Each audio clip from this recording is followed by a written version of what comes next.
Hello guys, and welcome back once again here on my channel, and today for a special event, because today we are going to test the new graphic engine of rFactor2, testing the DirectX version of this game. And we are running as usual with my laptop, which is equipped with a GTX GeForce graphic card 918M mobile version with 8 GB of RAM and CPU of Intel i7 3940 Extreme Edition. I've got the 16 GB of working RAM on my system, and just to show you the settings, the graphics settings, we are running. I can't show it now as it seems, but we are running, I can assure you, with full settings overall. We are running with full HD resolution, nothing too special, but it's enough for a one screener. And we will gonna do a little race here at the Malaysian circuit with the Renault 3.5 open wheeler.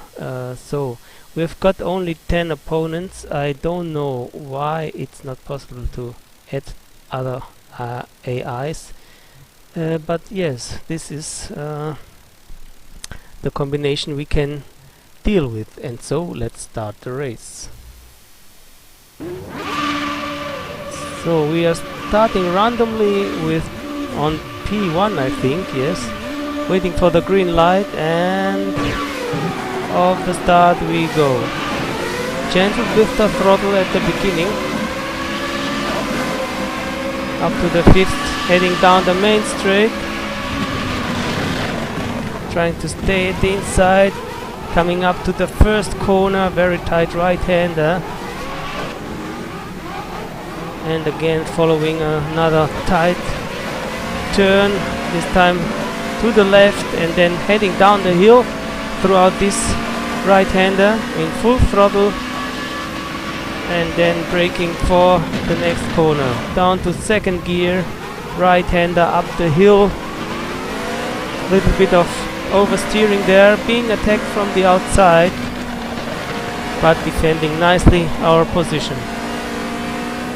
Now coming through this sector here, complicated direction changer, and then coming up to this two double right-hander in 4th, and heading down the back straight, a short straight, and what follows is a very tight left-hander up the hill. Here you have to deal with the throttle because it's very dangerous to spin the car at the exit.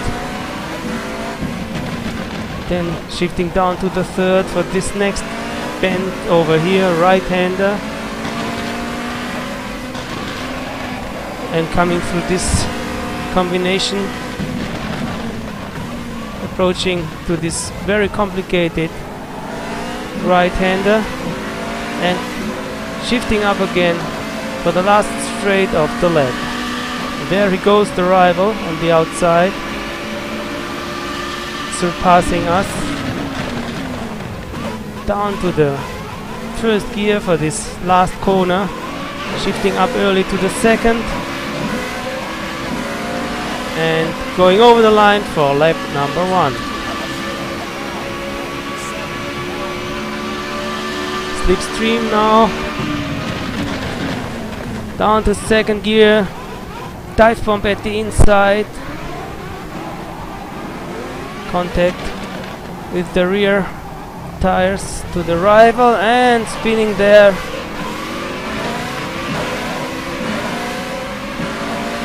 It's a hard battle with this AI at the moment, falling back now in several places, but then again fighting through the inside. You can see the AI is not very bad at all here.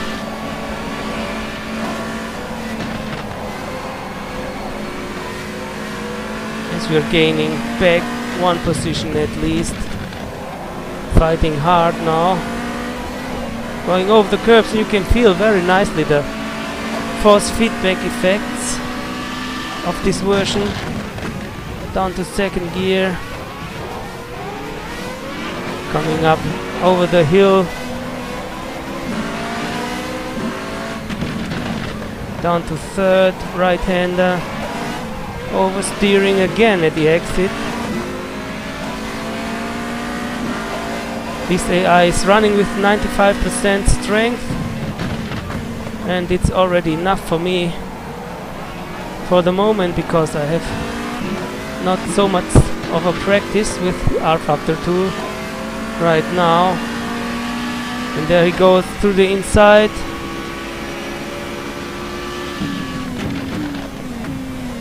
Second gear, last corner of the second lap. And over the curbs we go at the outside. Main straight and over the line for lap number 2. Completed.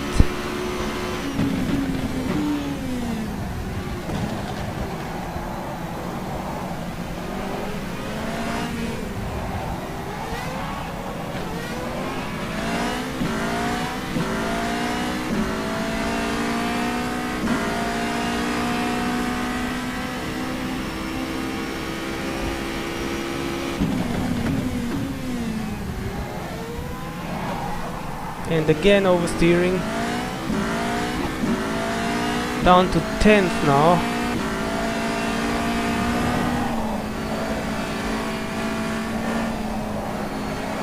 You can hear the tires screaming through these narrow corners.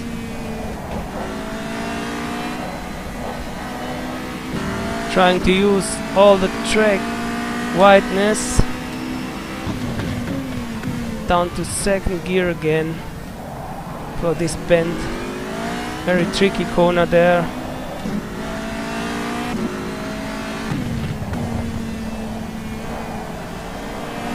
Third gear.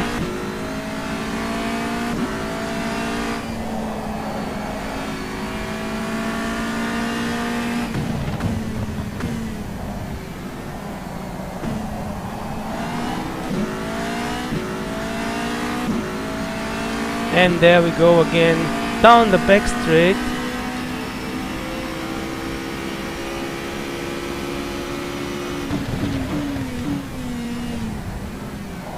In second for this corner, and again coming up the line. 157, sixth gear, full speed ahead, and then down to the second again. And you can see and you can feel when the tires are losing contact to the tarmac. Very nice handling model, very sophisticated already, and graphic wise you can notice a very huge difference to the DX 9 version, for sure. Many details now coming up from the tarmac surface, from the car and from the environment. It's another story, this version, for rFactor2. Down to second gear again. Oh, even to first, sorry.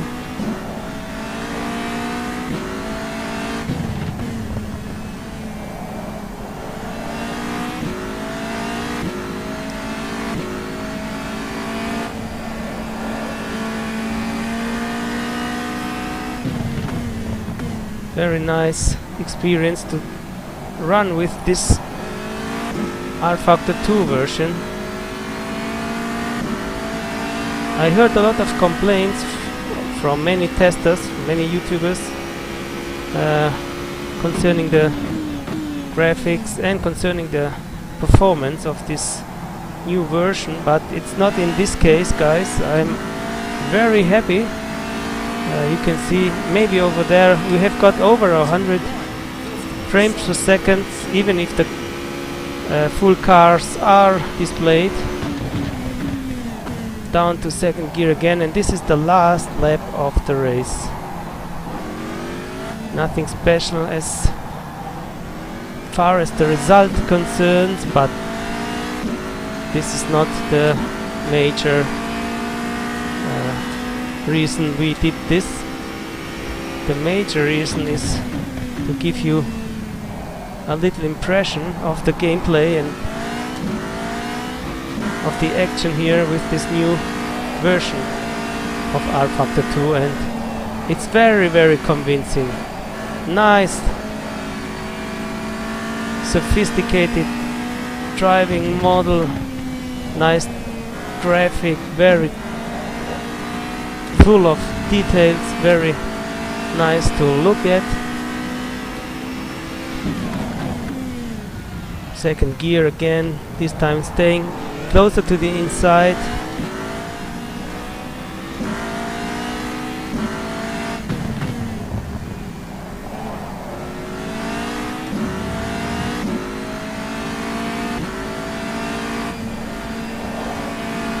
And it's a very nice result and very promising for the future. And I also read that many modders already did jump on this version to implement their new cars and mods, and I know the reason, guys. This is a very nice platform now, and I'm looking forward to the next weeks and months how this stuff will be continued to be developed. It's a very, very promising thing as we're coming over the line, ending the race on P10. And now this is the in lap. I'm using a manual shifter, automatic clutch, and only a little help concerning the stability of the car and concerning the traction control set up to minimum.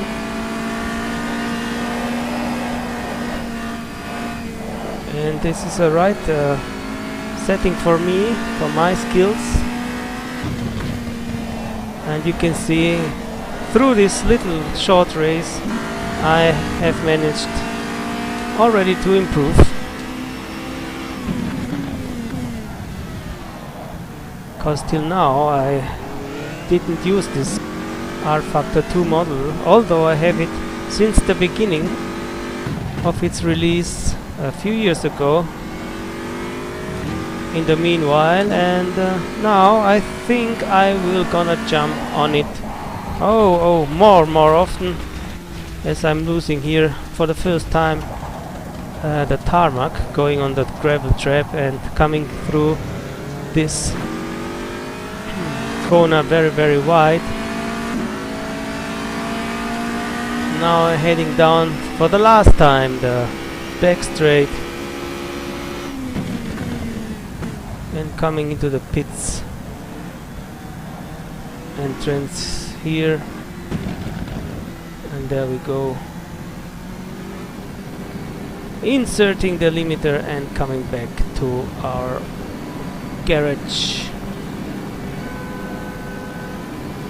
And there it is, guys. So we are positioning us over here and going out. Toggle to the full screen, and let's have a little replay. There we go on the start. We started from P2, not from the pole position. And yes, it was our first try. There we go, a little wheel spin at the start and heading down to the main straight and coming into the inside of the first corner here. And you can see very smooth outside replay cam view. No frame rate issues at all as we come down to this very fast right-hander, and you can see a great effect of the replay cam. Very nice details, blocking tires, dust and smoke coming overall if you are locking them, if you are leaving the track, if you're going on the grass. Very nice force feedback feeling, very nice handling model, very nice view overall as you come down this short straight. And here you can see we are oversteering at the exit, but it's every time possible to get the control back of the car. So we're heading down the hill through these left-right handers, coming up over here. This is the most difficult corner possibly of the whole Formula 1 circuit. And there we go. Coming up to the last corner now, and this is a 180-degree left-hander upon the very nice tribune there, and coming up over the line for the first lap. So guys, this was our first impression of rFactor2 with the new engine DX11, and as I said, a very nice result, and hope you enjoyed it. If you did, smash a like, subscribe to my channel, because we are only a few, but these few are very important one, very stable. And yes, see you next time again. Thank you, and bye bye till the next time from Rolonzo.